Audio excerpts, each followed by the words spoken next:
Bienvenidos a Choluleando con Inés Madrigal. En esta ocasión nos encontramos en el santuario de Nuestra Señora de los Remedios, situado en el basamento de la Gran Pirámide de Cholula, templo de estilo barroco republicano que se construyó en el año de 1594 como una ermita y en 1864 la destruye un terremoto. Es en el año de 1874 que se reconstruye y es bendecida en presencia del entonces gobernador del estado de Puebla, don Ignacio Romero Vargas. No olvidemos que la Virgen de los Remedios fue la primera imagen religiosa venerada en la Nueva España, nombrándola patrona de las lluvias y temporales y abogada de los indios. Llegó a México en el año de 1519. Nos vemos en la siguiente cápsula. Que tengan un excelente fin de semana.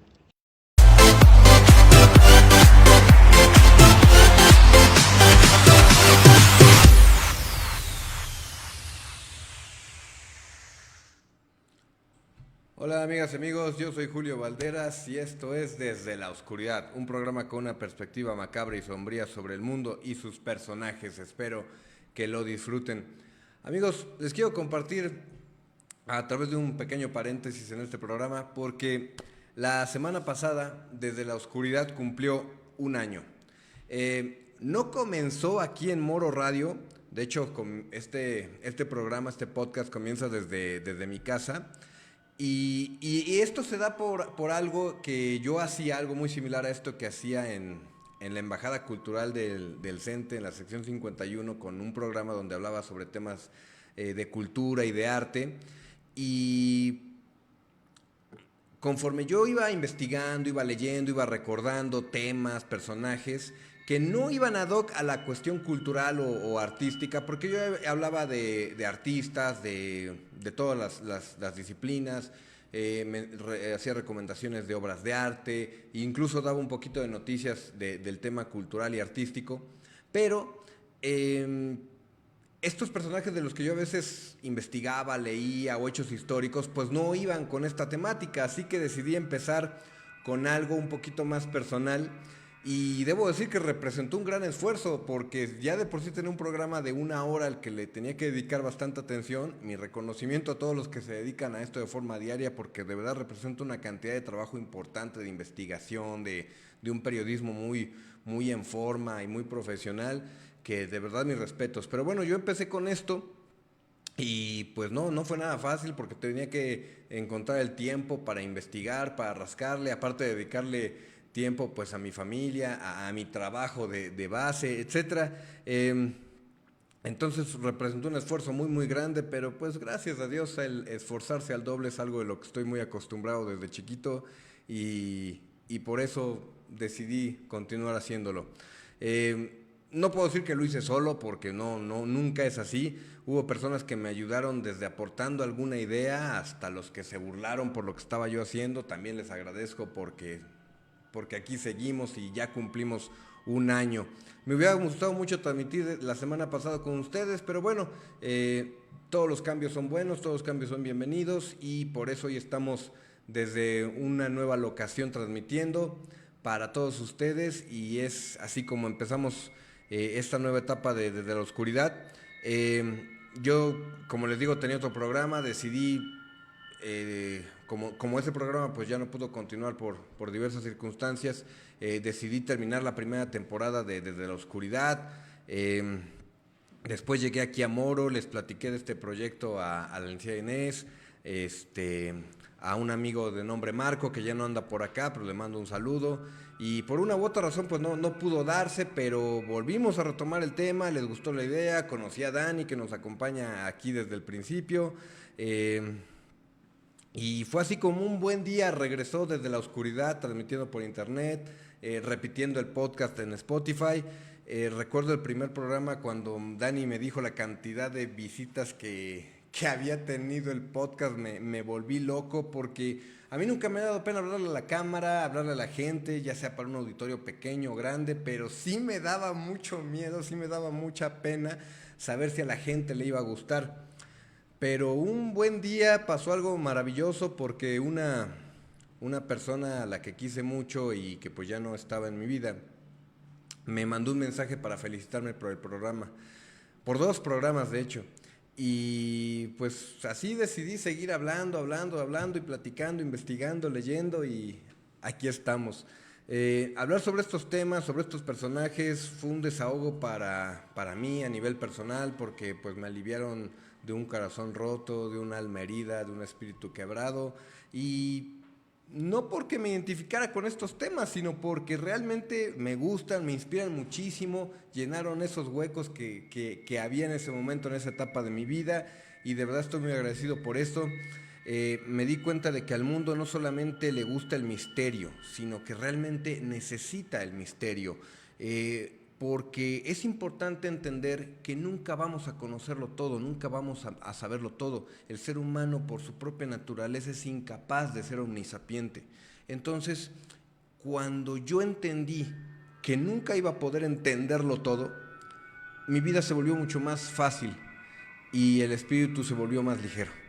Entonces, me doy cuenta de que por eso el misterio nos gusta tanto, porque necesitamos saber que aunque no lo entendamos todo, podemos controlar muchas cosas y esas son las cosas en las que debemos enfocarnos. Yo quiero agradecer desde aquí, después de todo un año, a todas las personas que se dieron el tiempo de escucharme, de hacerme alguna crítica, de hacerme alguna observación, de felicitarme y desde luego que todos son bien recibidos. Hoy, como les digo, vivimos otro cambio aquí desde Moro Radio, con quien estoy muy agradecido por permitir que esta pequeña meta personal continúe viviendo y que sea del agrado de ustedes. Gracias a todos y gracias sobre todo a este programa, a Desde la Oscuridad, porque desde la oscuridad me trajo hacia la luz. Pero bueno, ya basta de cosas emotivas, amigos. Una vez más, estamos transmitiendo desde Moro Comunicaciones. Le agradezco mucho al licenciado Alejandro, a la licenciada Inés por el espacio, a Dani en los controles técnicos. Recuerden seguir en redes sociales a Moro, constantemente comparten contenido muy interesante y de actualidad. Están en Facebook, Twitter, Instagram, TikTok, donde constantemente están muy activos.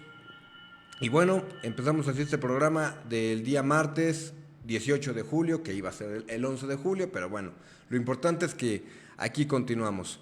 Bien, amigos, como les he comentado, siempre les traigo información de personajes, de hechos históricos, un poquito relativos a la fecha, pero el programa de la semana pasada, pues la verdad es que me gustó mucho lo que les iba a compartir y por eso decidí no cambiarlo. Entonces,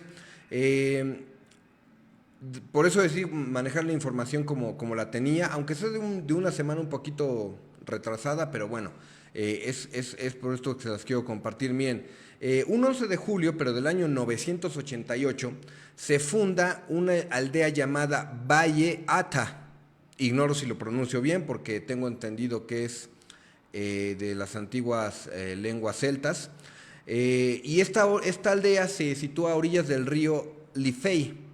Esta aldea, que habría cumplido más de un milenio el pasado 11 de julio, es lo que actualmente se considera la ciudad de Dublín, la capital de Irlanda. Irlanda es un país no tan religioso, no tan católico como México, pero sí tienen una deidad muy importante, algo así como para nosotros la Virgen de Guadalupe y todo lo que representa como raza, como historia. Ellos tienen la figura de San Patricio. Ahora, este santo no tiene nada que ver con esta fecha, pero sí es una figura importantísima de la cultura celta, bueno, no de la cultura celta, sino de la cultura de Irlanda que desciende de los celtas. En sí no se sabe a ciencia cierta cuándo nace el santo patrono de Irlanda. No hay un dato completamente fehaciente de cuándo nació. Y aquí es donde radica un poquito lo misterioso. No es un hecho tan macabro, pero sí es lo que le voy a platicar un poquito más adelante, porque es un dato que mucha gente no conoce de San Patricio. Miren, él fue como tal un predicador que pues vivió en lo que era anteriormente Britania. Britania se refiere a toda la isla que actualmente conforma la Gran Bretaña. Ojo, la Gran Bretaña no es únicamente Inglaterra o el Reino Unido. O sea, el Reino Unido de la Gran Bretaña es Inglaterra, el país de Gales, Escocia e Irlanda del Norte. Irlanda es un solo país, pero está dividido, tiene ahí un conflicto económico, político, militar, que incluso ha llegado a grandes niveles de violencia y de guerrilla, pero bueno, lo que se refiere a Irlanda es un país bien establecido que venera la imagen de San Patricio. Y bueno, ¿por qué es tan importante San Patricio en su cultura? ¿Por qué? Porque la leyenda cuenta que Patricio era el hijo de un decurión, es un militar, es un puesto militar. Y él era realmente una persona privilegiada, no era un muchacho pobre, de hecho tenía poder económico, tenía conocimientos, tenía cultura, tenía educación, algo que en la época no era del acceso a todo el mundo.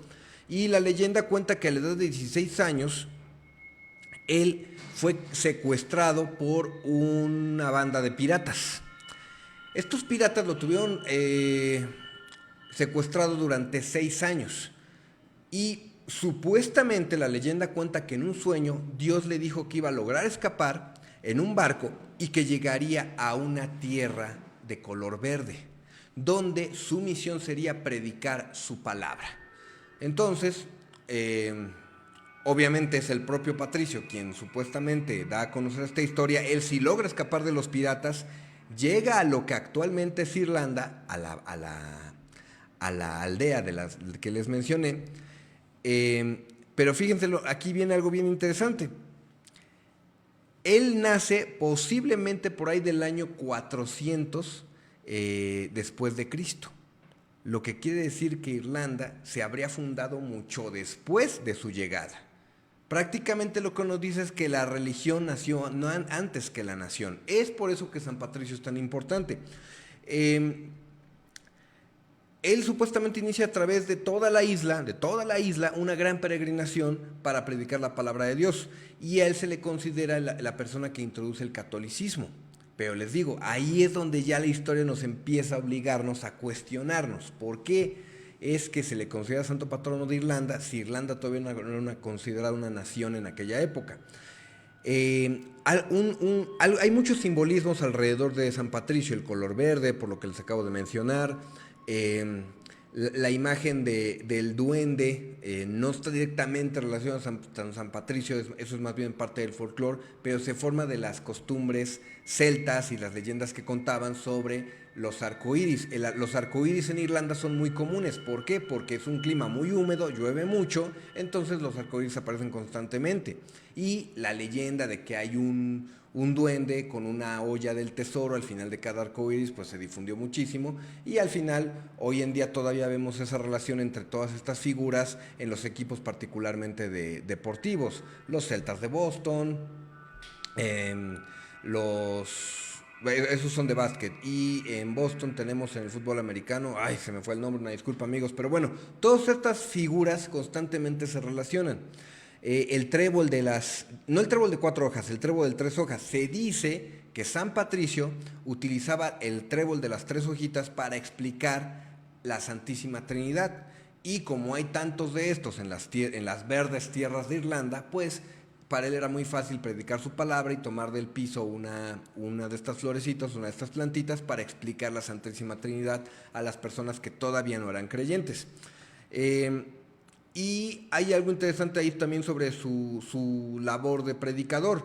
Se dice que uno de sus milagros más importantes, así como el milagro de la Virgen de Guadalupe cuando se aparece en el ayate del indio Juan Diego, se dice que él libró de una plaga de serpientes a Irlanda. Esto no se sabe a ciencia cierta qué tan verídico puede ser, ya que Irlanda pues realmente no es un país donde haya muchas serpientes. El clima no les permite vivir en esas condiciones, pero bueno, es parte de la leyenda que rodea a San Patricio. Pero ahí les va lo más interesante que descubrí, que leí sobre este santo. Es uno solo, hay un solo santo adoptado por la Iglesia Católica, que es San Patricio.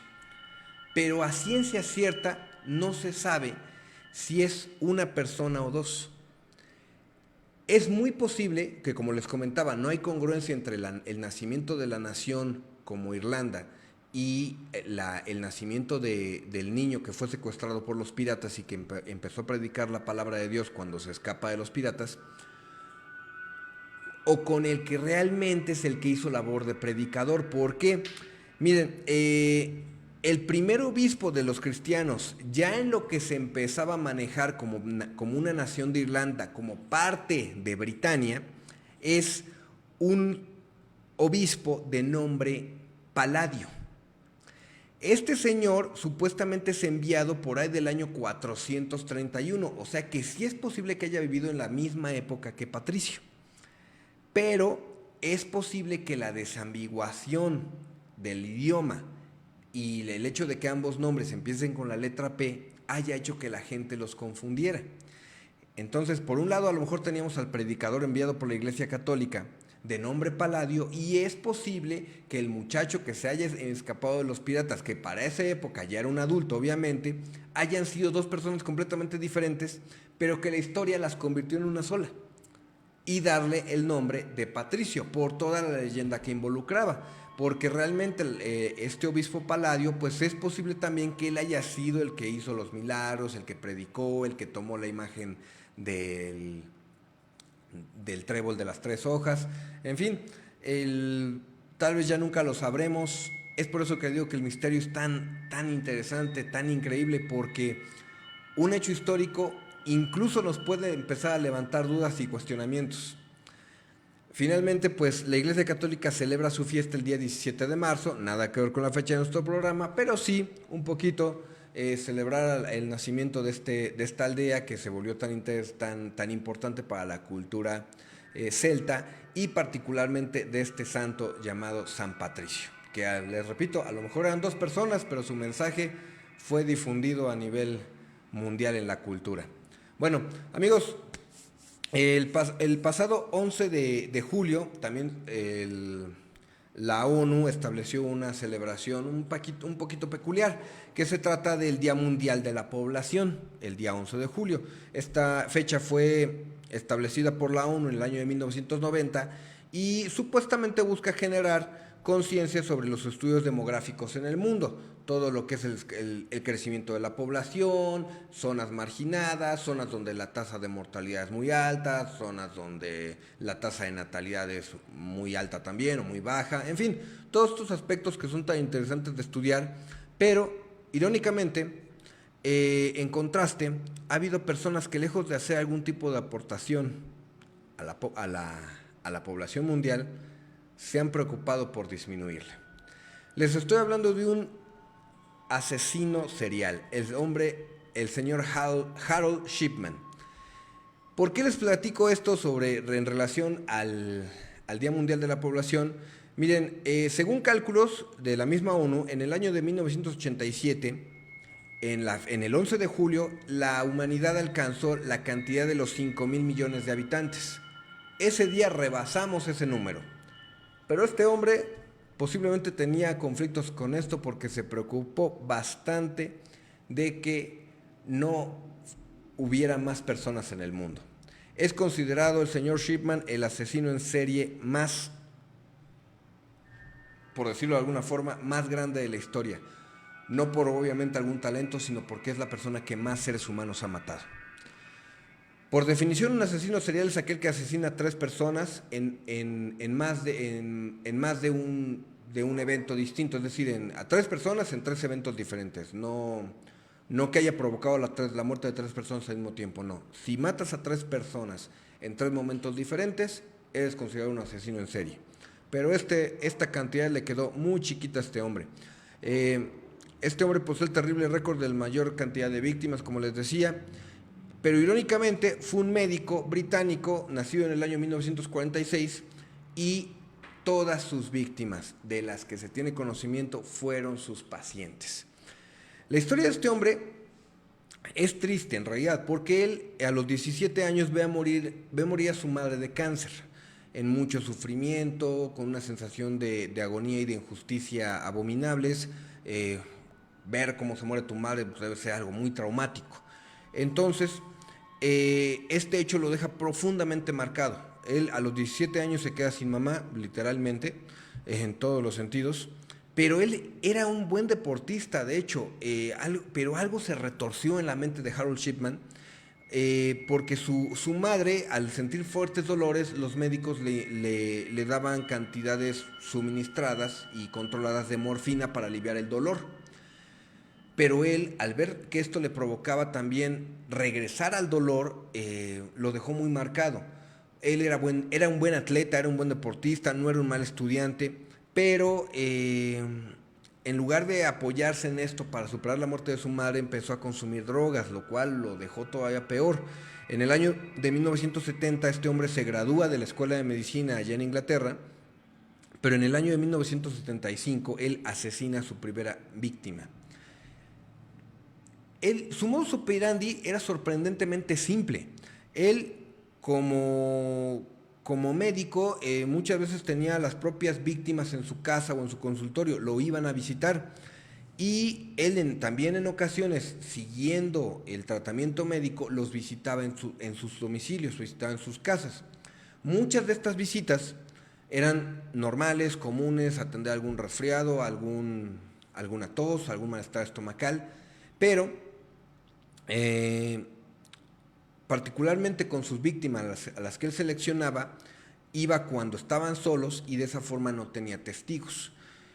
Cuando a él le avisaban de la muerte, lo que él hacía era extender un certificado como médico familiar, como médico de confianza, lamentaba la muerte de las personas y volvía a su consultorio, a continuar con su doble vida.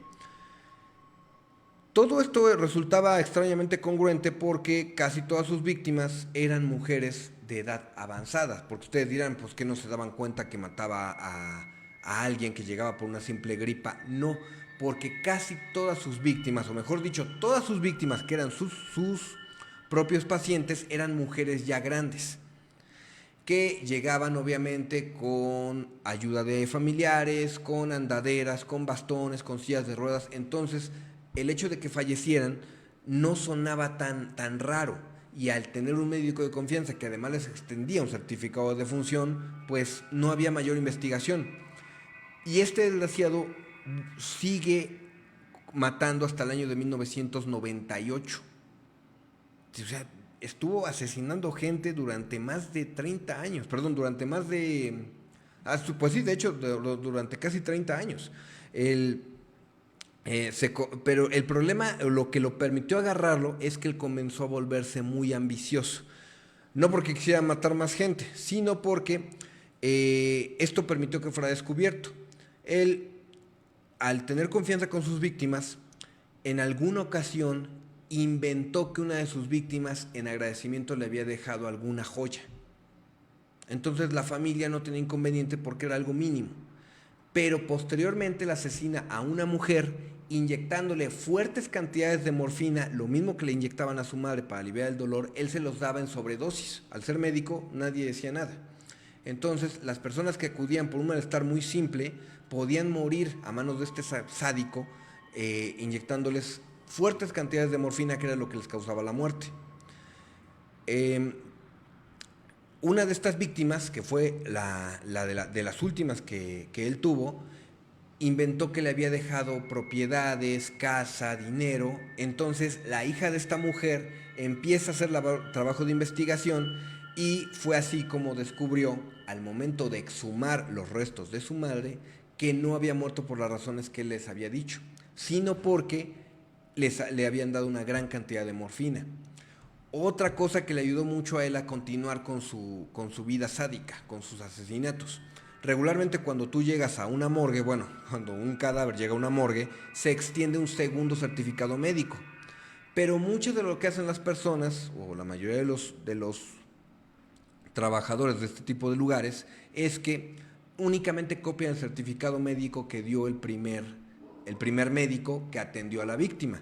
Pero al ser personas, les repito, de avanzada edad, que no representaban signos de violencia, pues únicamente fingían cotejar la información. Esto obviamente se hace de una forma mucho más profesional cuando llegan personas jóvenes, asesinadas, con heridas, etc. Pero bueno, todo este tipo de circunstancias le ayudaron a Harold Shipman a continuar con su vida de criminal, como un asesinato. Entonces fue así como logra escapar la ley, pero Esto lo llevó a juicio y fue así como se ganó el apodo del Doctor Muerte.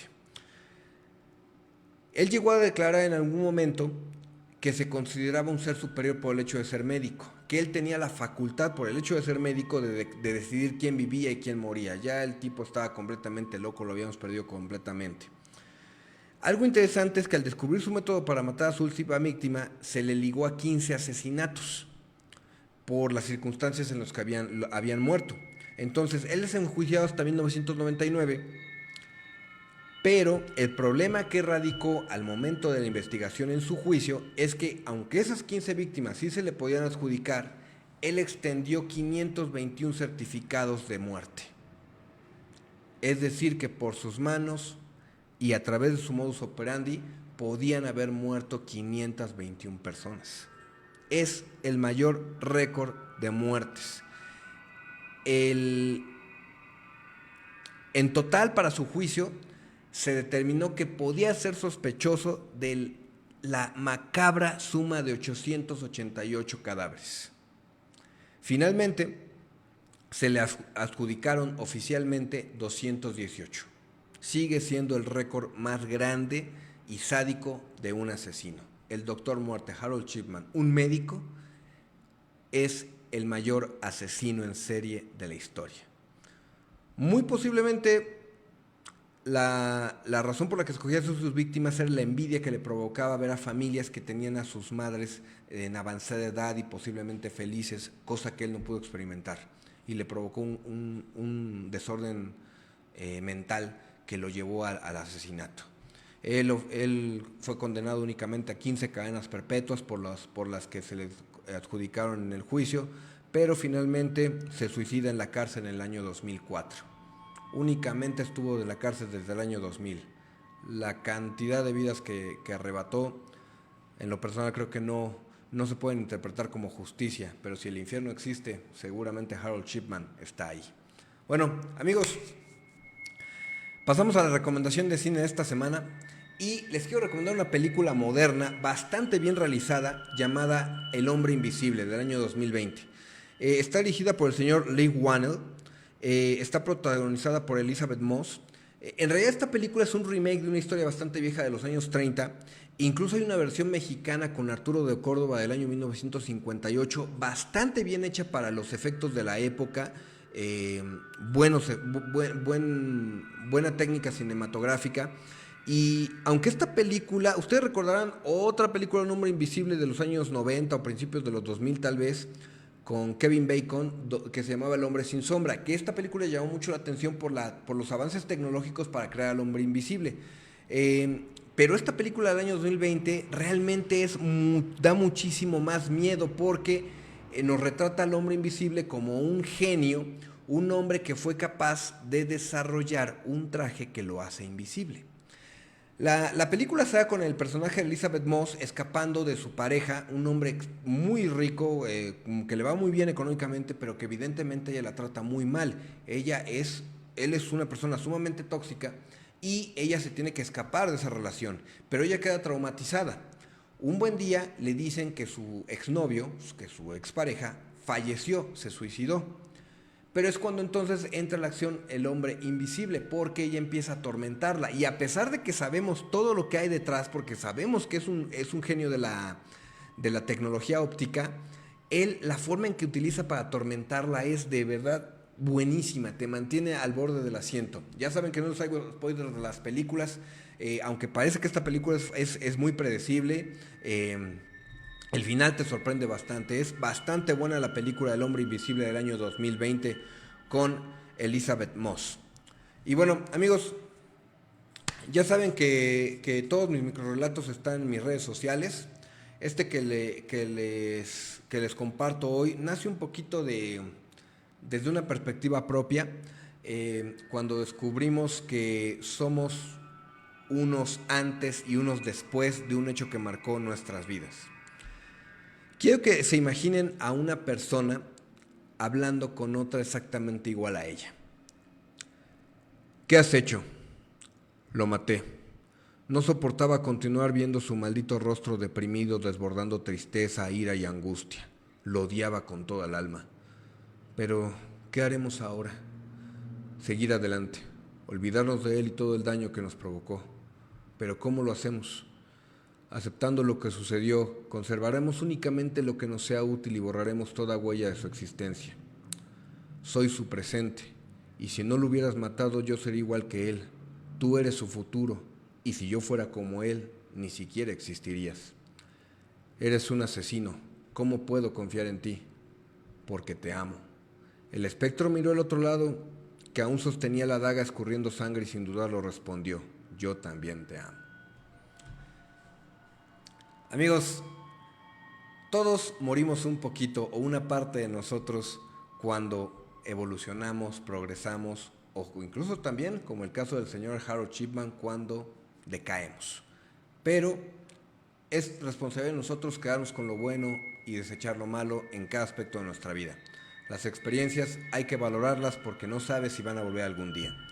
Y bueno, amigos, ya para terminar este programa, la frase célebre que les traigo hoy es del señor Mark Twain, un gran autor norteamericano, es el hombre que nos dio las grandes, fabulosas historias de Tom Sawyer y Huckleberry Finn. Aléjate de la gente que trata de empequeñecer tus ambiciones. La gente pequeña siempre hace eso, pero la gente realmente grande te hace sentir que tú también puedes ser grande. Una frase muy alusiva al liderazgo, pero también a la decisión de saber con quién debemos rodearnos para crecer como seres humanos. Amigos, bueno, yo les agradezco muchísimo por seguir esta transmisión.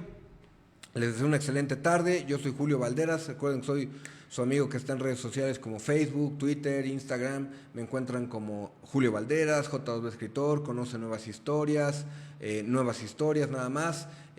Ahí encuentran la liga a todo mi trabajo como escritor y todos los proyectos que participo. Nuevamente les agradezco muchísimo por los que me han dado un espacio, un lugar durante todo este año. Espero que sea el primero de muchos. Muchísimas gracias, cuídense mucho y nos vemos la siguiente semana.